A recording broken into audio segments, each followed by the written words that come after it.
Hi అండి. ఎప్పుడైనా చపాతీలు మిగిలిపోతే సాయంత్రం పిల్లలకి ఇలా స్నాక్స్‌గా చేసి పెట్టండి. చాలా రుచిగా ఉంటాయి. చాలా ఇష్టంగా తింటారు. నాకైతే ఒక 3 చపాతీలైతే మిగిలిపోయాయి. దాన్నైతే కొంచెం నలిచేసి మిక్సీ జార్‌లో వేసేసి కొంచెం చక్కెర వేస్తాను. ఇలా వేసేసి కొంచెం చక్కెర వేసి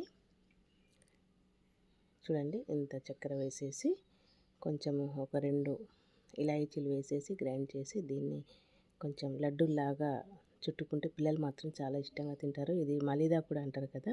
చాలా బాగుంటుంది. టేస్ట్ అయితే బాగుంటుంది.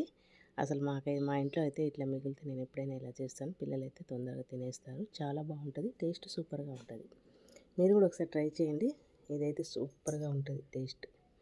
చాలా బాగుంటుంది. ఇలా చుట్టుకొని మొత్తం ఇట్లా పెట్టేసి పిల్లల ముందర లడ్డూలని పెట్టండి. చాలా ఇష్టంగా తినేస్తారు పిల్లలు. చూడండి ఎంత బాగుందో. టేస్ట్ అయితే సూపర్‌గా ఉందండి. చాలా బాగుంది.